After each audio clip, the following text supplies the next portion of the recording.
हेरैया बस्ती स्थानीय थाना अंतर्गत छिपिया शुल्क गांव में नहर खुदाई कर रही जेसीबी के आगे जमीन पर एक न्यायिक अधिकारी लेट गए और अपनी जमीन को जबरदस्ती खुदवाने का आरोप लगाते हुए कार्य रुकवा दिया। सूचना पर जिले के तमाम अधिकारी और भारी संख्या में पुलिस पहुंच गई।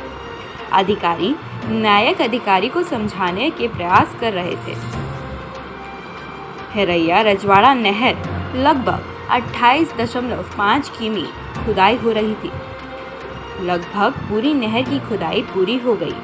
केवल छिपिया शुल्क निवासी जगदीश प्रसाद शुल्क की जमीन के खुदाई बाकी थी। वह अपनी जमीन नहीं देना चाह रहे हैं। उनके द्वारा जिला अधिकारी समेत अन्य अधिकारियों को पत्र देकर अपनी जमीन में नहर बनाने का विरोध भी जताया, लेकिन नहर विभाग के अधिकारियों ने बुधवार को ठेकेदार जय मंगल सिंह के साथ मौके पर पहुंचकर उनकी जमीन में जेसीबी की खुदाई शुरू करवा दिया। उनके परिजन मयंक और योगेंद्र ने विरोध किया तो उन्हें पुलिस ने हिरासत में ले लिया। छुट्टी लेकर घर आए जगदीश प्रसाद शुल्क के पुत्र अपर जिला जज मनोज कुमार शुल्क मौके पर पहुंचकर खुदाई रुकवाने लगे तो ठेकेदार नहीं माने।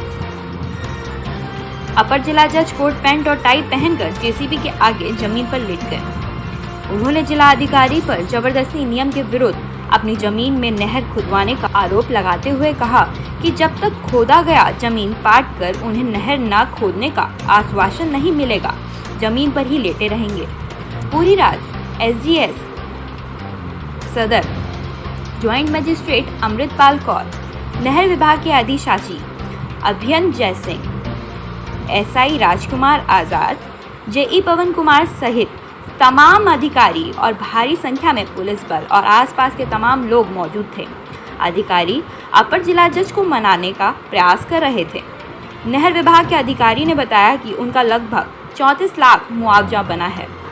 एसएलओ ऑफिस बस्ती से उन्हें कहा गया लेकिन नहीं ले रहे हैं, जबकि अपर जिला जज का कहना है कि वह अपनी जमीन नहीं देंगे। जिला अधिकारी नियम विरुद्ध तरीके से जबरन उनकी जमीन से नहर निकलवाना चाह रही हैं। ब्रदर, मैं एक न्यायिक अधिकारी हूँ और एक वरिष्ठ न्यायिक अधिकारी हूँ, लेकिन यहाँ जो मैं बैठा हूँ एक न्यायिक अधिकारी के रूप में नहीं, मैं यहाँ अपने पुश्तैनी जमीन में हूँ। मेरे माता पिता हैं, मैं उनका एकमात्र पुत्र बचा हूँ, ठीक है। और ये मेरी ज़मीन, यहाँ हम रहते नहीं, ये सब कब्जा कर ले रहे थे और हमको मेरे भतीजे ने बताया कि चाचा इस तरह से हो रहा है। मैंने कहा बेटा, हमने एक पैसा ग्रहण नहीं किया, हम लोगों ने कभी कब्जा नहीं दिया, ये लोग इल्लीगल काम कर रहे हैं और ये लोग ये जो है अपराध कर रहे हैं जो नया एक्ट 2013 का इसमें जमीन के अधिग्रहण के संदर्भ में। तो ये लोग उसको जो है बिना जबरदस्ती पुलिस के बल पर, क्योंकि डीएम का आदेश है तो हम पुलिस वालों को दोष नहीं देंगे, क्योंकि पुलिस तो उनके आदेश को मानने के लिए बाध्य है करती है। लेकिन डीएम ने जो आदेश किया है यह एक बेईमानीपूर्ण आदेश है, एक भ्रष्टाचार से युक्त आदेश है और डीएम का अब टेन्योर पूरा हो रहा है। योगी जी महाराज आ जाएंगे, उनका यहाँ से स्थानांतरण हो जाएगा। 4 सीट यहाँ से हार चुकी है जो देख ही रहे हैं। तो ये जाते जाते इस अवैधानिक ढंग से मेरे खेत पर कर रही है। जहाँ तक जमीन के अधिग्रहण का प्रश्न है, जमीन का अधिग्रहण ये तभी कर सकते थे जब इनका नियमतः और कब्जा तब ले सकते थे जब ये हमको उसका धन देते। हमको एक भी पैसा अभी तक नहीं दिया, मैंने इनको कब्जा नहीं दिया और ये इस तरह से घुसना ये अपने आप में अपराध है। इस प्रकार से डीएम साहिबा ने स्पष्ट रूप से, मेरा है डीएम साहिबा, यहाँ का अधिशासी अभियंता जय सिंह और एसडीएम साहिबा को मैं ज़्यादा दोष नहीं दूंगा, क्योंकि मैंने सुबह उनसे निवेदन किया तो वो उनकी बात ऐसी नहीं लगी कि उसमें वो मिली हूँ। लेकिन इसमें अधिशासी अभियंता, डीएम साहिबा ये लोग इसमें मिले हैं और बेचारे एसडीएम और जो ये नायब तहसीलदार ये लोग तो बेचारे उसके हैं कि नहीं करेंगे तो नौकरियों में नहीं रहेंगे। तो इस मेरी मांग ये है कि मैंने कब्जा नहीं दिया, ये अवैधानिक तरीके से मेरे ज़मीन में घुसे, इसका जो अधिग्रहण हुआ वो गलत हुआ। मेरी ज़मीन इसमें थी ही नहीं, ये कहीं दूसरी ज़मीन करके हमारे करके कर दी, उसकी हमको कभी नोटिस नहीं मिली क्योंकि मेरी ज़मीन थी नहीं। बाद में इन लोगों ने सब बाला कार्रवाई कर ली।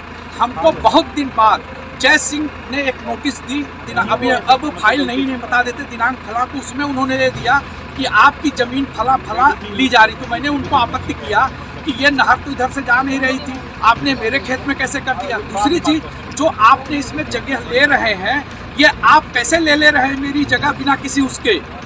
तो इन लोगों ने उस पर अवैधानिक ढंग से कार्रवाई करते हुए कुछ नहीं किया। बाद में इन्होंने कहा साहब अधिग्रहण हो गया।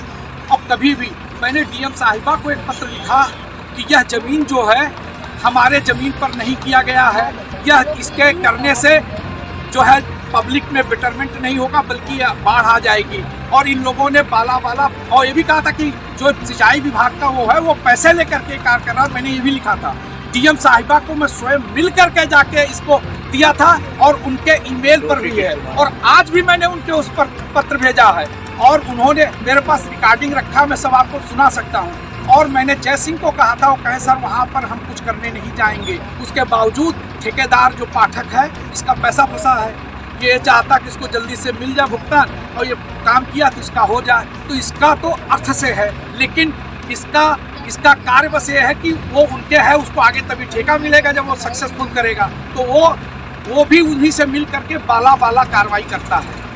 ठीक है, तो आप मौके पर नहीं है क्योंकि मैं यहाँ व्यक्तिगत कैपेसिटी पर बैठा हूँ। मैंने आपको बस इतना बता दिया, मैं एक न्यायिक अधिकारी हूँ, कहाँ पोस्टेड इट इज मटेरियल। दूसरी चीज, मैं इस गांव का छपिया सुकुल गर्भ गोद उत्पन्न बल्द जो है जगदीश प्रसाद शुक्ला की ग्राम छपिया सुकुल, पोस्ट मझुआ बाबू, तहसील हर्रैया और जो है थाना हर्रैया का निवासी हूँ, परमानेंट निवासी हूँ यहाँ का। और मैं सेवा में चला गया हूँ। मेरे पिताजी और ये हम सभी लोग दादा के ज़माने से हमारे यहाँ सब खेती बाड़ी चली आ रही है। हम लोग मूल रूप से कृषक ही हैं, हम नौकरी में हैं। हमने इसी खेत पर हमने बिरवाही खोदी है, खाद ढोया है, इस पर हमने हल चलाए हैं और हमारी ज़मीन को इस तरह ले रहे हैं। और ला का ये नियम है, उत्तर प्रदेश सरकार भी, अभी बोल रहे थे, उत्तर प्रदेश सरकार भी एक व्यक्ति का हैसियत रखती है, महामहिम भी उसके प्रतिनिधि हैं, इसी नाते महामहिम के नाम से काम होता है। और महामहिम और गुरहु कटवारू लीगली विधि के दृष्टि में एकदम बराबर हैं। और डीएम साहिबा तो उनकी एक पैरोकार है, उनके थ्रू काम करती है, वो लीगली काम करने को बाध्य है। मैं किसी के कानून के पालन के लिए यहाँ बैठा हूँ कि कानून का पालन हो।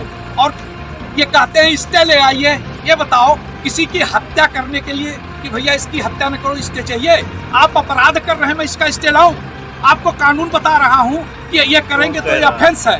तो इस ऑफेंस को करने के लिए ये कौन कह रहा था आपसे स्टे लाने के लिए? ये एक बार सुबह बात हुई थी, एसडीएम साहिबा ने कहा था सर कोई स्टे है? हमने कहा भाई स्टे क्यों लाऊं? अगर कोई ला है कि आप ऐसा काम करेंगे तो अपराध होगा, किसी को अपराध करने से रोकने के लिए स्टे लाया जाएगा? भैया बताओ, किसी के अपराध को रोकने के लिए स्टे लाया जाएगा?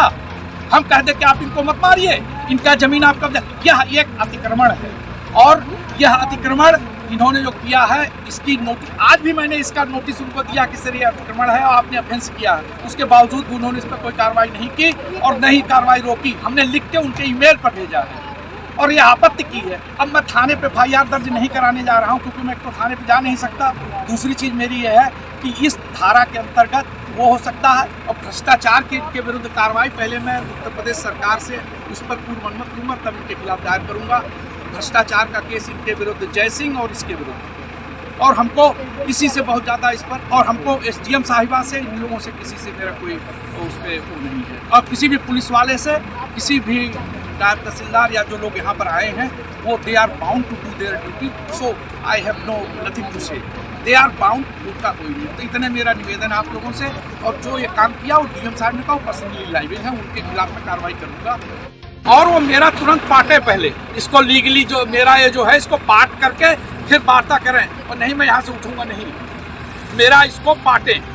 और जो इलीगली के, मैं एक जैसा आपको बताया, मैं स्वयं एक उससे था, मैं यहाँ व्यक्तिगत कैपेसिटी में बैठा हुआ हूँ और मेरी ज़मीन चली जाएगी। मैं रिटायरमेंट के बाद क्या करूँगा? मैंने बड़े कर्तव्य निष्ठा और सत्यनिष्ठा से काम किया। मेरे पास और कोई गुजारे का साधन भी नहीं है। रिटायरमेंट के बाद मैं यहीं आकर के अपना जीवन गुजर करूँगा, तो मैं कैसे इनको इस तरह से लीगली करने दूँ? इसका कंपनसेशन देना चाहिए, इसका रिहेबिलिटेशन देना चाहिए। ये सब ऐसा कुछ नहीं किया जा रहा है। और जैसे और लोगों का तो इलीगली ये लोग 20-20 हज़ार 30-30 हज़ार रुपये में पैसा डाल के ले लिया, ठीक वही चीज़ हमारे साथ कर रहे हैं। अब ये इस पर आ गए हैं कि अब जैसे इन्होंने जीएम साहब ने लिखा कि 14 तारीख को कब्जा दे दिया गया। मैंने 13 तारीख को लिख करके उनके यहाँ वकील के द्वारा आपत्ति दिया था कि ये इसमें कमियां हैं, उसका भी निस्तारण नहीं किया। मैंने कहा मैं लिखित की कब्जा नहीं दे रहा हूँ, मैं कोई पैसा नहीं प्राप्त किया और मेरे जमीन पर कृपया प्रवेश आपको मुआवजा नहीं मिला है अभी? कुछ नहीं, एक नॉट ए सिंगल पैसे, एक नया भी नहीं मिला। मेरा पहले गन्ना था, काट डाले सब, मेरा वो हुआ। अभी देखिए आज बोया गया था इसमें गन्ना, परसों 21 तारीख को हमारा गन्ना बोया गया है, 21 को या 20 को, और ये जो है 21 को ऑर्डर कर करके मेरा पूरा गन्ना उन्ना यहाँ का जितना हमारा बोया था सब खोद डाले और खोदने के बाद कर डाले। और कम से कम आपको सूचित तो करना चाहिए भाई क्या है, कैसे कर रहे हैं। कभी आप बताते तो कि साहब कितना आप हमको देना चाहते, कंपनसेशन क्या है, हमको सुनते तो।